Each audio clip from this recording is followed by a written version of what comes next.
The fog hung heavy in the air as the train pulled into Hawthorne station. It was 1960, and the town of Hawthorne, England, felt frozen in time. The station was quiet, nearly empty. A few passengers shuffled off. The air was cold.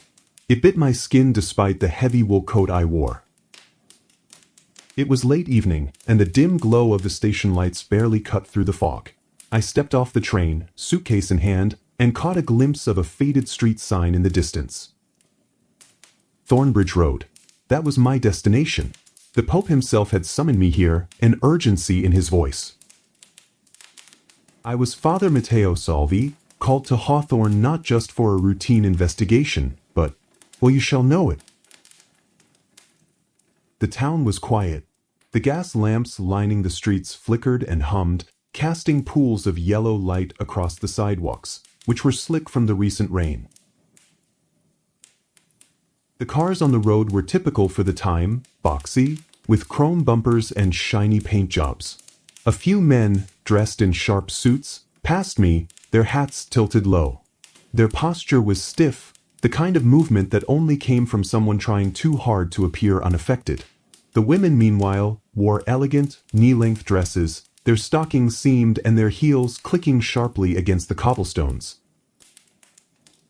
Hawthorne wasn't a big city, but it had a strange kind of elegance to it, like it had been untouched by the rush of progress happening in other parts of the world. As I walked toward the heart of the town, the streets grew narrower, the buildings taller.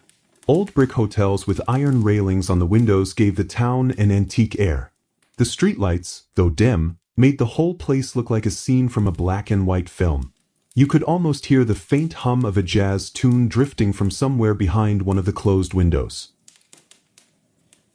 I made my way down Briarwood Lane, which was exactly what you'd expect of a 1960s English street. Uneven cobblestones, tired-looking row houses with faded shutters and lamps. The shops had a dull, tired glow about them, their windows fogged up from the moisture in the air. Some were still open, but most were dark by this hour. The local pub was the only place that seemed alive, its windows glowing a warm yellow, laughter spilling out from its wooden doors. But I wasn't here for a drink. I was here to meet the men who had been following these strange happenings. As I turned the corner, I arrived at an old, ivy-covered building. The door was heavy, wooden, and creaked loudly when I pushed it open. Inside, the warmth of the fire greeted me. At the far end of the room, some men sat near a fire. The first man to speak was tall, with sharp features and a scar running down the left side of his face. His voice was a low rasp. "Father Salvi," he said, "we've been waiting for you." "Vincent," I replied, nodding slightly. "I'm here to investigate the disappearances. The murders." Henry, the man seated next to Vincent, looked up from the worn map on the table. "It's not what you think, Father," he said, his voice tense. "These people, they weren't just killed. They disappeared. And when they were found, there were small marks. Almost like bites." I stiffened at his words. "Bites?" I asked, taking a step closer. "What kind of bites?" William, a quiet man with dark, hooded eyes, leaned forward. "Small. But they're precise. Too clean. It's like whoever did it knew exactly where to strike." I looked at the men, trying to understand. There was something unnerving about their calm. These men had been living with it for a long time. Where were these attacks? What do we know about them? I asked, trying to keep my voice steady, my mind racing through possibilities. "They happen at night." Thomas, the oldest man in the group, spoke up for the first time. His voice was quiet, but there was an edge to it. Always after midnight, and always in the most isolated areas of town. The attacks don't leave any marks like you'd expect. No blood, no signs of a struggle, but the bites, they're always in the same place. And the bodies? Fuck, they look fragile, like they had been sucked of life itself, his voice shaky. Vincent picked up a map from the table, spreading it out in front of me. It's not just the disappearances. There have been reports. People seeing things, strange figures moving in the mist, shadows, sounds. People talk, Father, but they're scared. They think it's all connected. My eyes moved over the map. The town of Hawthorne was small, isolated, but the woods surrounding it were dense and wild. The idea that something could be hiding in those woods, something that could slip through the fog and vanish into the shadows, it unsettled me. This isn't just about missing people, I said, more to myself than anyone else. This is something else. Something old. Something dark. Vincent's eyes met mine. You're right, Father. That's why we've called you. We need your help. I looked around the room at the men who had been tracking these events for months, maybe longer. The fear in their eyes was palpable. The clock on the wall ticked loudly, its hands slowly creeping toward midnight. The night was young, and I had a feeling that what we faced here in Hawthorne would be something worse than anything I'd encountered before. The room grew colder as the fire flickered and died. Vincent broke the silence, his voice cutting through the heavy air. We've been watching for weeks, Father. The attacks happened too quickly, too quietly. There's no way to predict them. And the victims, well, they've all disappeared without a trace. It's like they were taken, but not in the way you'd expect. No signs of struggle, no broken doors or windows. The town's constables are baffled. And so are we. I nodded, my fingers tightening around the wooden chair beneath me. What else can you tell me? The bite marks, where exactly are they found? William, his face pale and drawn, pushed a stack of photographs toward me. These are some of the victims. You'll see the markings. His voice was grim as he flipped open the first photo. I glanced at it. The image was of a dead man, pale and gaunt, lying face down on the ground, his clothes tattered as though he had been dragged from his home. But what caught my attention were the marks. They weren't the ragged puncture wounds you would expect from an animal attack. These were neat, like tiny, sharp teeth that had pierced the skin just enough to draw blood.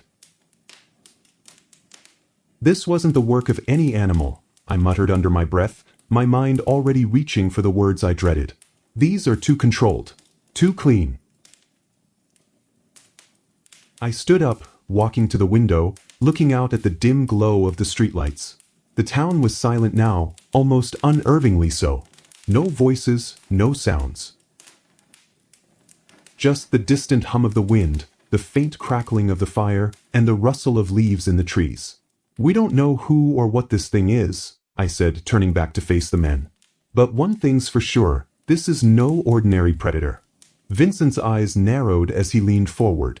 We know where it hides. There's a place in the woods, a clearing.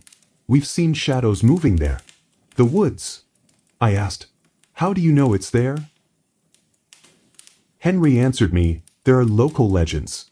Old stories that the townsfolk whisper but never speak of openly. They say the creature has always been here. It feeds on the blood of the living, but there's more to it. Something about the land, the history of this place. People used to disappear in the woods long before any of us came here. The air in the room felt thick, heavy with the weight of their words. I had learned to trust the silence of these types of conversations. But something nagged at me. The creature they spoke of. I had considered the possibility of a dogman. I had hunted them before. Bizarre, half-human, half-beast creatures that stalked remote places, terrorizing villages and towns. But as I shifted through the descriptions, something didn't fit. The victims weren't torn apart. The bite marks were small, almost delicate, not the kind you'd expect from an animal with fangs large enough to tear through flesh. This wasn't a dogman. This creature was different. It didn't need to maim its victims in the way a beast would. It simply took what it needed and left them empty, soulless, like discarded shells. I shook my head, dismissing the thought. Can you tell me more about the victims? I asked, my voice steady but my mind reeling. Anything unusual about them? Vincent paused before answering. Mostly women, he said softly, looking away. They've been the most vulnerable, it seems. Young women, all with no connections to each other, except for one thing. They all lived near the outskirts of town. At first, we thought it was random, but now we're certain it's targeted. I felt a chill in my spine as I thought of the bodies. What condition were they found in? William answered, his voice barely a whisper. Empty. Hollow. Some were found lying in their own homes, cold but not dead, like they had been drained of life and spirit. Others disappeared entirely, like they vanished into the night. I pushed the thoughts from my mind and looked back at the men. We need more information. If this thing has been feeding here for so long, there has to be something in the town's history. Something we're missing. I turned to my secret texts, the old journals and books, containing obscure, forbidden knowledge about dark creatures and the arcane. I walked to my bag and pulled out an old leather-bound tome, the cover worn and cracked from years of handling. As I flipped through the pages, I found an old account of a similar being that had once haunted an entire kingdom in the 11th century. The creature had fed off the life force of young women, leaving their bodies lifeless, as though something inside them had been drained entirely. I was so absorbed in my reading that I almost didn't notice it at first. A strange sense of unease crept over me. My skin prickled. I felt, but I looked up sharply, my gaze shifting toward the window. The town outside seemed even more still, the fog heavier, and the shadows stretching unnaturally long across the street. I stepped toward the window, peering out into the darkness. There, at the edge of the street, just beyond the reach of the dim street lamp, I saw it. A figure, standing motionless in the shadows. It was tall, unnaturally so, its outline indistinct. My heart skipped a beat. It was here. I turned back to the men, my pulse quickening. We're being watched, I whispered, my voice hoarse with dread. But then I noticed there was no trace of Vincent in the room. Where had he disappeared? I remained silent, but there was this numb feeling in my nerves that no one could be trusted. The following morning broke with a thick fog. I woke early, well before the others. The events of the previous night had left me unsettled, my thoughts whirling with unanswered questions. By the time I joined the men in the kitchen, the table was already set with a simple breakfast, though none of us seemed to have much appetite. Vincent looked the same as he had the night before, calm, collected, and eerily composed. Henry and William both looked worn out, their faces pale and drawn, as if sleep had been elusive for them as well. It wasn't long before we received a message from the mayor's office, requesting a meeting at 10 a.m. The message was simple, but the tone was clear, urgent. The mayor, a man named Roger Hargrave, was desperate for answers. After the series of disappearances that had occurred in the previous days, his patience had worn thin, and he wanted to meet with us to discuss what was being done. I knew this meeting wasn't just about protocol, it was about appeasing the growing panic in the town. As we left the house and made our way down the fog-clad streets, I couldn't shake the feeling that we were being watched. The same eerie sensation I had felt the night before seemed to follow me, lingering just at the edge of my awareness. I glanced over at Vincent, who walked a few steps ahead of the group, his face expressionless. He had always been a quiet man, but there was something about him that struck me as off, too calm, too collected. We arrived at the mayor's office, a modest building tucked into the center of Hawthorne. Mayor Hargrave greeted us warmly but with a trace of unease. His face was drawn, the deep lines around his eyes more pronounced. He looked as though he hadn't slept in days, his movements stiff. "Father," he said, shaking my hand, "thank you for coming. I'm not sure what we can do, but I hope you can help us. Things are getting out of hand here." We followed him into his office, a large room with old, dark wood paneling and heavy curtains drawn tight against the light. The mayor motioned for us to sit. "I'm sure you've heard about the disappearances," Hargrave began, his voice shaking slightly. "In the past 48 hours, 6 people have gone missing. All of them were last seen near the woods or along the outskirts of town. And that's not even counting the bodies we've found over the last few weeks. The constables are doing what they can, but it's clear something is wrong. Father, I cannot be superstitious. That is not a part of my job, but I'm trying to do all I can." I nodded. Vincent remained silent throughout the meeting, his sharp eyes watching the mayor intently. He hadn't said much since we arrived, his expression unreadable. At first, I thought nothing of it, but the longer I observed him, the more I began to feel uneasy. Something about his demeanor was beginning to strike me as strange. The way he never seemed to be tired, always moving with the same calm, methodical pace. The way he never seemed to eat. The way his eyes, dark, would follow me when I wasn't looking, like he was always watching. As the mayor spoke about the town's increasing distress, I found myself looking more intently at Vincent. His sharp features seemed to hold a secret, something I couldn't place. It was almost as though he wasn't entirely human. His silence, his calmness in the face of chaos, the strange aura that surrounded him, something about it was off. I shook my head, trying to dismiss the thought. But as the meeting continued, I found myself unable to shake the suspicion that Vincent wasn't just a man. There was something about him, something in his eyes, in the way he moved, that made me question his true nature. Could he be something else? Something supernatural? The idea was absurd, but after everything I had encountered in this town, I couldn't ignore it. As I stood from the meeting, my suspicions deepened. The mayor was a man desperate for answers, but his fear was palpable. As we stepped out of the office, he spoke in hushed tones. "If you find anything," he said, his voice strained, "anything at all, please let me know. People are terrified. No one knows who to trust anymore." We walked back to the house in silence, the fog still hanging thickly in the streets. As we passed by an alley, I noticed Vincent's gaze linger on the shadows a little too long. His eyes were narrowed, and his posture was too still, too deliberate. He turned to me then, his expression unreadable, but his eyes held something else. Later that evening, as I pored over the sacred texts again, searching for anything that could explain the creature's motives, I couldn't shake the unease gnawing at me. I had learned much in the past hours, but the truth was elusive. The creature was a bloodthirsty being, yes, but it was far more than just a predator. The text spoke of beings that fed not only on blood, but on life itself, draining their victims of everything that made them human: strength, spirit, soul. I read accounts from ancient times of beings that had walked among mortals, disguised as one of us, feeding in the shadows and hiding in plain sight. The thought crept into my mind again: could Vincent be one of them? The more I read, the more my doubt grew. The door to the study creaked open, and Vincent entered, his footsteps silent against the old wooden floor. He stood there, watching me with those unreadable eyes. For a moment, I thought he was going to say something, but then he simply turned and walked away, his presence as haunting as ever. The feeling of being watched never left me.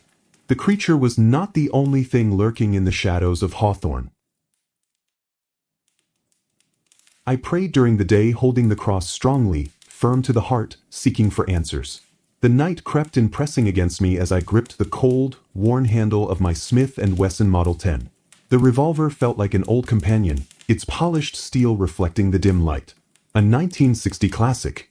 I reached for the blade next, its handle wrapped in aged leather.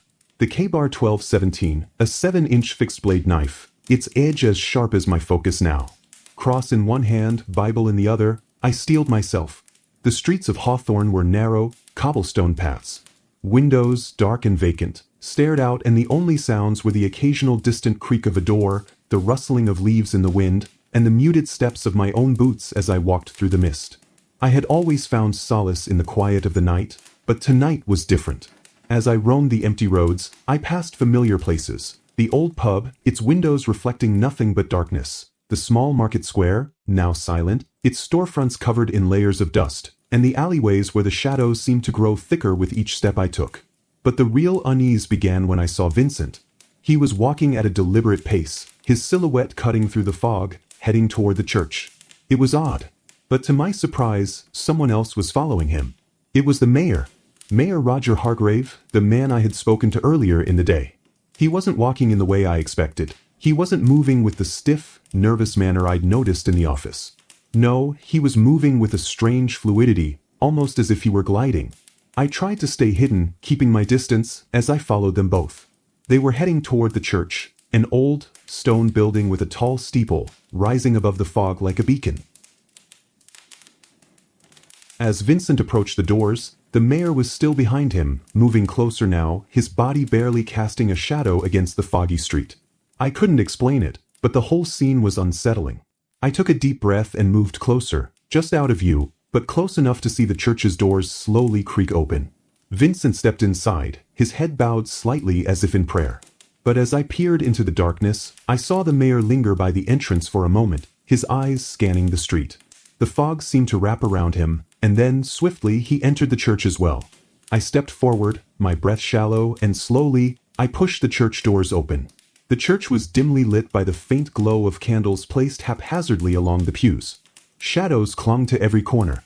I could see the figures of Vincent and the mayor, standing near the altar, their voices hushed, though I couldn't make out the words. Then I saw it. Something was wrong. Vincent, his back turned to me, was kneeling near the altar, his hands clasped in prayer, but his eyes were fixed forward, unblinking. The mayor was standing just behind him, too still, too quiet. There was something in the way he stood that made me uneasy. His posture wasn't that of a man lost in prayer. No, it was something else, something unnatural. And then it happened. For Christ's sake, I shouldn't have seen it. The mayor's body began to shift. His shoulders hunched as his skin darkened, turning a sickly, ashen hue. His face, once human, distorted before my eyes, the features stretching and twisting. His teeth elongated, sharp fangs emerging from his mouth and his eyes, glowing red. I staggered back, my breath caught in my throat. The mayor, or whatever he had become, let out a low growl, like something between a man and a beast. His hands were clawed, his skin now almost translucent, stretched too thin over his bones. As I took a step back, the vampire, Mayor Hargrave, turned toward me, his eyes locked onto mine. There was something predatory in his gaze, something primal. But before he could move, Vincent stood, his face twisted in an expression that was somewhere between pity and remorse. It was too late. Shit, I then understood. It was a vampire. There was a flash of movement, so fast I could barely comprehend it, and before I could even react, the mayor had flown across the room, his monstrous wings unfurling from his back. They were vast, bat-like and black, and they stretched out, casting an enormous shadow across the church's stone floor. The vampire caught Vincent in his grasp, lifting him effortlessly into the air as though he weighed nothing. The look on Vincent's face was one of shock, his eyes wide in disbelief as he struggled weakly in the vampire's grip. I tried to run forward, to stop it, but I couldn't move. The vampire soared toward the church's high ceiling, his wings flapping violently, sending dust and debris flying. Vincent hung limply in his arms, his body already lifeless. The creature's evil grin widened as he carried his prey out of the church, disappearing into the night sky. I stood frozen on the church steps, my mind trying to make sense of the chaos I had just witnessed. Vincent was gone, his body lifeless in the clutches of the creature that had once been Mayor Hargrave. The church was empty now. My hands trembled as I clutched the old wooden railing, desperate to steady myself. And the mayor's house was the only place that could give me the truth.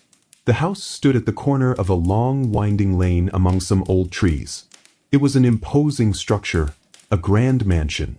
The garden was overgrown, wild with weeds, and the stone path leading to the front door was cracked and crumbling. It looked as though the house had been abandoned for decades. I pushed the door open with a creak. I stepped inside. The smell hit me instantly, a foul, decaying odor. It wasn't just the smell of rot, though that lingered heavily in the air, a smell like blood, old blood. The house was dark, the only light coming from the thin slivers of moonlight that filtered through the dusty windows. But then, in the midst of the decay, I noticed something unsettling. There were no signs of life. No family photos, no personal belongings that might suggest the mayor had a family or a life outside his public persona. I made my way deeper into the house, feeling the weight of the atmosphere press down on me. The hairs on the back of my neck stood on end, the air growing colder with each step I took. It was as though the house itself was alive, watching me. I pushed forward, my footsteps echoing on the wooden floors as I made my way to the back of the house. The back door creaked open without resistance. The stench from inside grew stronger as I stepped into the yard, and I had to fight the urge to gag. There was something unnatural in the air, something wrong. As I walked further into the garden, I saw a large, gaping hole in the ground, just behind the house, nearly hidden by the overgrown grass and weeds. At first, I thought it was a well or some kind of abandoned cellar, but as I approached, I realized it was a cave, a hollowed-out, darkened space. I hesitated for only a moment before stepping closer with caution. My boots crunched against the dry earth as I peered inside. The air was thick with a stench so foul that I almost turned back. But I couldn't. I had come too far. As I leaned in closer, my eyes adjusted to the darkness, and that's when I saw it. Photos. Dozens of them, scattered on the ground, all with the same man in them. The mayor. These weren't photos. They were paintings. They were old, ancient, faded with age. And what struck me wasn't just how old the photos looked, but how much younger the mayor appeared in them.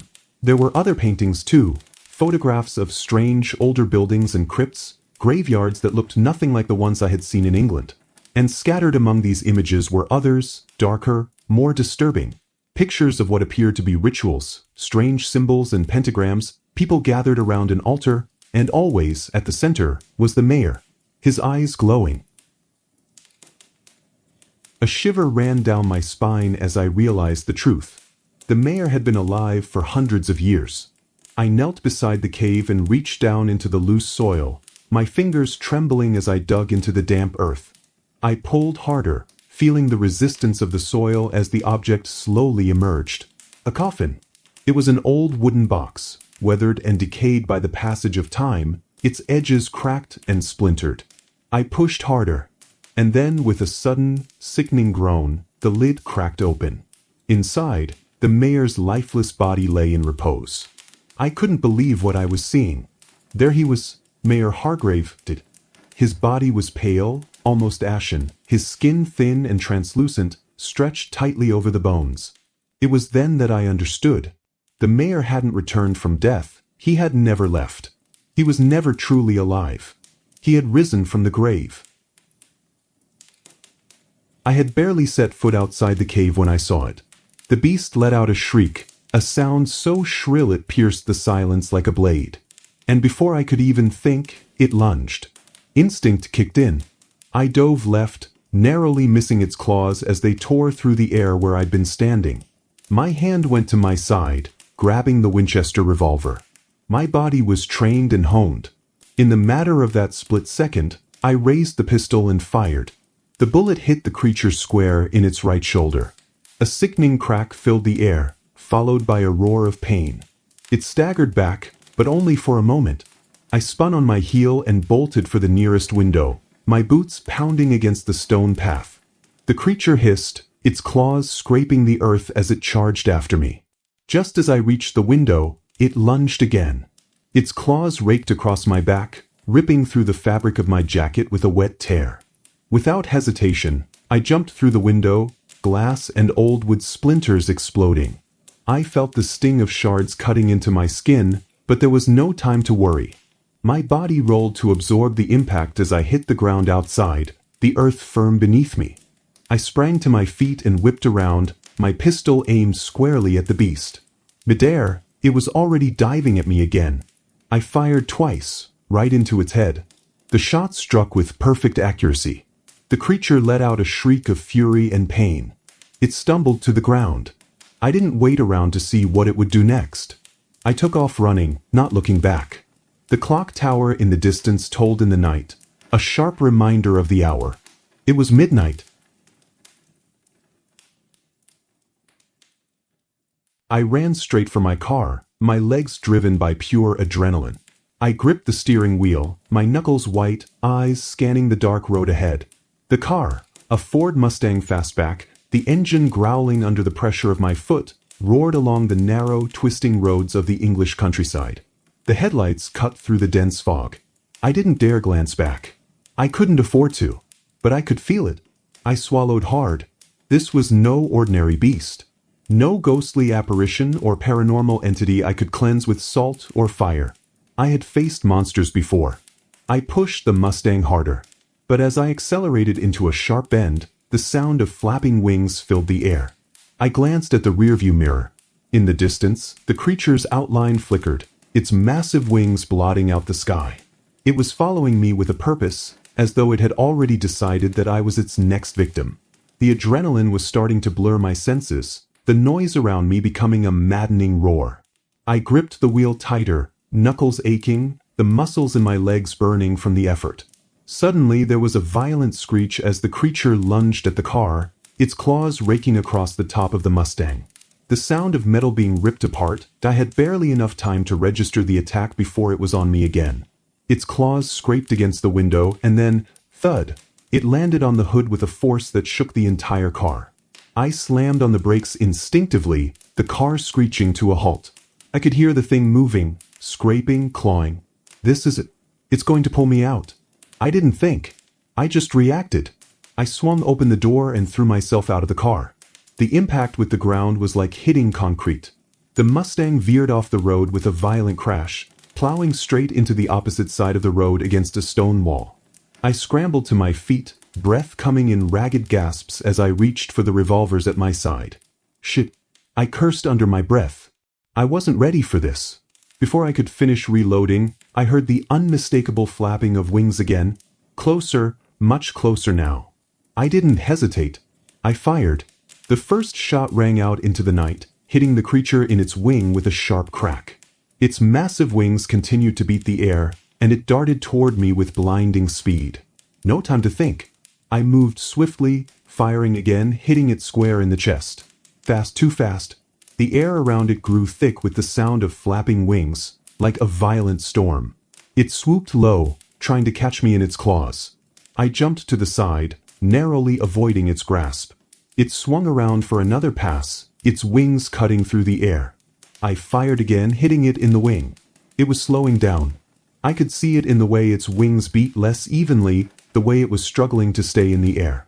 The creature flew past me, and for a moment, I thought it might leave. But then, it turned back toward me. Damn it. It was heading straight for me again. This time, I couldn't move fast enough. It dove from above, aiming directly at me, its claws outstretched.